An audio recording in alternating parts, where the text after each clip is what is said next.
Assalamualaikum warahmatullahi wabarakatuh. Apa kabar anak-anak semuanya? Semoga sehat selalu dan senantiasa dalam lindungan Allah Subhanahu wa taala.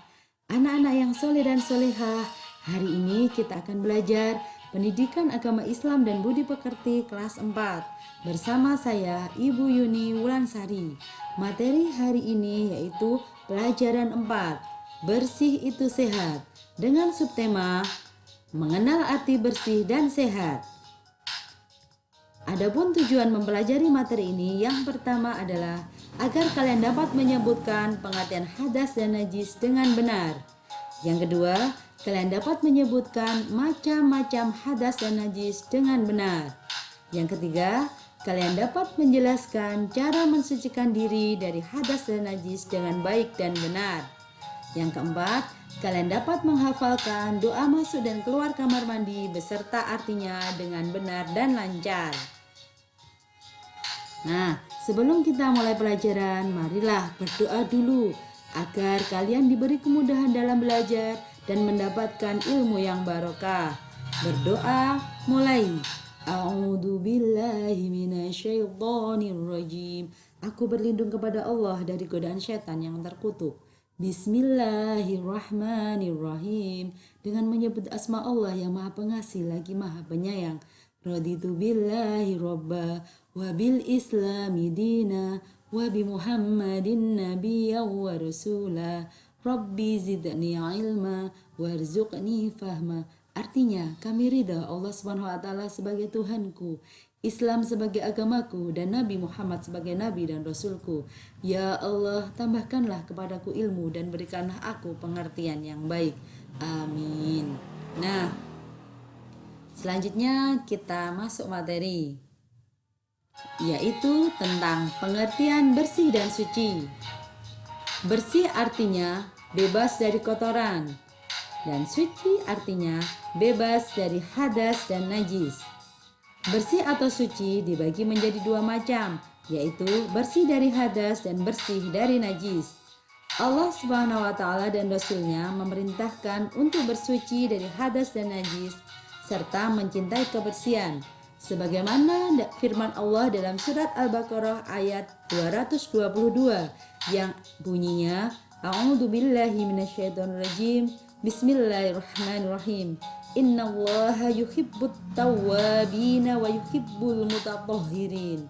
Yang artinya, sungguh Allah menyukai orang yang taubat dan menyukai orang-orang yang mensucikan diri. Karena kebersihan sebagian dari iman dan kebersihan merupakan pangkal kesehatan. Sebagaimana dalam hadis Nabi yang bunyinya, At-tahuru syadrul iman, yang artinya kesucian atau kebersihan itu adalah sebagian dari iman. Nah, selanjutnya pengertian hadas. Hadas adalah keadaan tidak suci pada diri seseorang, yaitu keluarnya sesuatu dari kubul atau dubur yang menyebabkan terhalangnya untuk beribadah. Artinya, jika kita berhadas, tidak boleh melakukan suatu ibadah seperti sholat, puasa, membaca Al-Quran, tawaf, dan lain sebagainya tidak boleh dilakukan hingga keadaan kita suci. Nah, selanjutnya macam-macam hadas. Hadas ada dua, yaitu yang pertama hadas kecil, keadaan yang menyebabkan batalnya wudhu, yang termasuk hadas kecil contohnya buang air kecil atau BAK, buang air besar atau BAB, buang angin atau kentut, dan hal-hal yang menyebabkan batalnya wudhu. Nah, cara mensucikannya bagaimana? Yaitu apabila kita BAK atau BAB harus melakukan istinja atau cebok hingga bersih menggunakan air yang bersih dan suci. Lalu bisa dengan berwudu menggunakan air yang suci dan mensucikan. Apabila tidak ada air, boleh dengan tayamum. Nah, yang kedua yaitu hadas besar, keadaan yang menyebabkan seseorang untuk mandi, yang termasuk hadas besar contohnya haid bagi perempuan, nifas bagi ibu yang telah melahirkan, dan mimpi basah bagi laki-laki. Nah, cara mensucikannya yaitu dengan mandi besar atau mandi wajib. Apabila tidak ada air, boleh melakukan tayamum. Selanjutnya, pengertian najis. Najis adalah kotoran yang menjadikan terhalangnya seseorang untuk beribadah kepada Allah SWT. Misalnya, terkena jilatan anjing, darah, kena urin atau air kencing, dan lain-lain. Najis pasti kotor, tetapi kotor belum tentu najis. Contohnya, terkena tanah, tinta, cat, dan ludah itu kotor, tapi belum tentu najis. Berikutnya, najis dibersihkan dengan air mutlak, yaitu air yang suci dan mensucikan. Contohnya, air sumur, air hujan, air laut, air danau, dan lain sebagainya. Bagaimana caranya? Yaitu air yang datang atau dikucurkan ke benda yang bernajis, bukan najis yang datang ke air. Perhatikan gambar. Di sini terdapat kain yang terkena najis.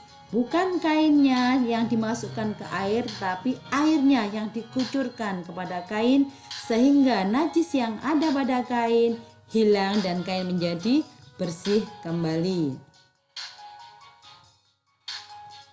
Berikutnya, macam-macam najis. Najis ada 3. Yang pertama, najis mukhafafah atau najis ringan.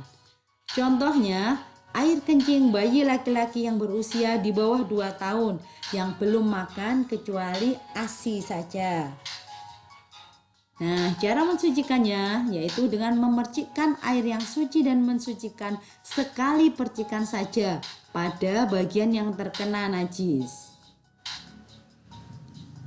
Yang kedua yaitu najis mutawasitoh atau najis sedang. Contohnya, kotoran manusia, kotoran hewan, darah, nanah, dan bangkai, kecuali bangkai ikan dan belalang. Bagaimana cara mensucikannya? Yaitu membersihkan terlebih dahulu benda yang terkena najis, kemudian menyiram dengan air sampai bersih, baik itu rasa, bau, dan warnanya hilang. Nah, berikutnya, najis mutawasitoh dibagi menjadi 2, yaitu najis hukmiyah. Najis yang kita yakini ada tetapi tidak tampak baik zatnya maupun sifatnya. Contohnya, air kencing yang sudah kering sehingga sifatnya telah hilang. Cara mensucikannya, mengalirkan air pada benda yang terkena najis. Yang kedua, najis ainiyah, yaitu najis yang masih ada zatnya dan sifatnya, baik itu rasa, bau, atau warnanya.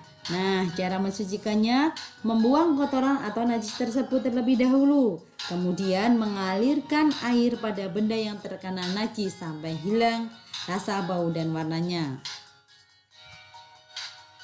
Selanjutnya, yang ketiga, najis mughaladoh atau najis berat. Contohnya, air liur anjing dan babi. Cara mensucikannya, membasuh dengan air sebanyak 7 kali. Nah, salah satunya dicampur dengan tanah atau debu. Nah, kita sebagai umat Islam harus senantiasa bersuci sebelum ibadah. Perhatikan gambar tersebut.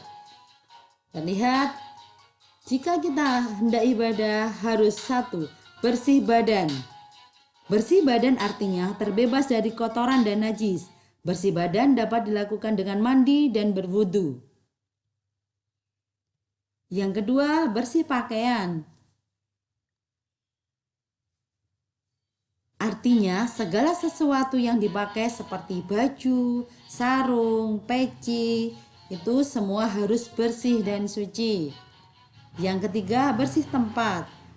Artinya tempat yang digunakan untuk sholat harus bersih dan suci. Di luar sholat kita juga harus bersih badan, pakaian, dan tempat. Bersih badan bisa dilakukan dengan mulai membersihkan rambut dengan keramas, memotong kuku, membersihkan telinga, menggosok gigi, dan lain sebagainya. Bersih pakaian.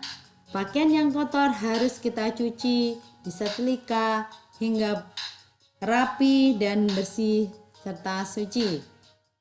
Bersih tempat seperti ruang tamu juga harus bersih, dapur, tempat tidur, ruang makan, tempat belajar, gudang, kamar, dan lain-lainnya harus bersih dan suci. Nah, selanjutnya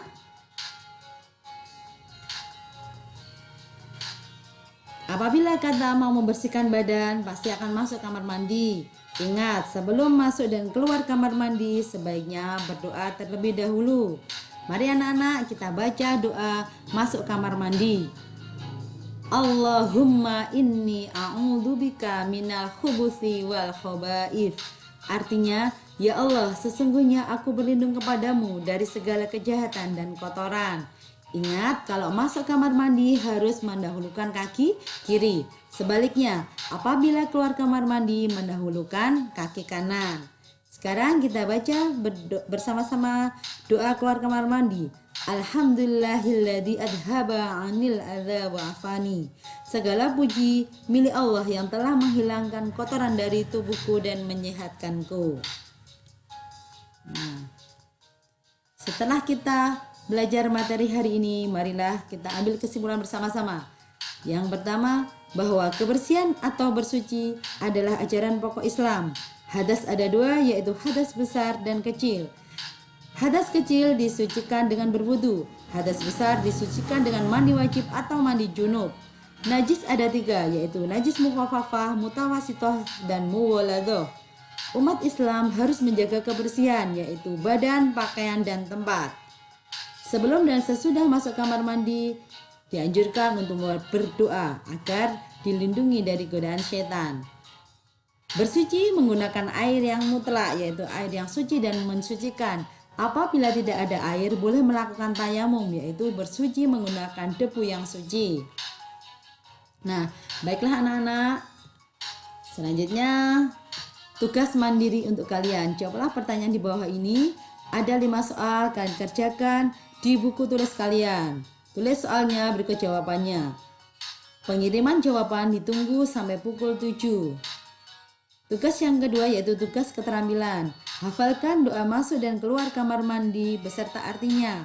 Kalau sudah hafal di video, kirim via WA ke Bu Yuni paling lambat hari Kamis tanggal 15 Oktober 2020. Nah, alhamdulillah pembelajaran pada hari ini telah selesai. Marilah kita tutup dengan doa bersama-sama. Subhanakallahumma wa bihamdika asyhadu an la ilaha illa anta astaghfiruka wa atubu ilaik.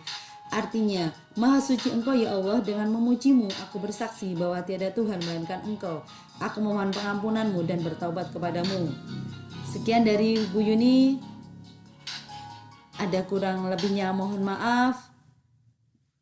Kita bertemu pada materi selanjutnya. Diakhiri. Wassalamualaikum warahmatullahi wabarakatuh.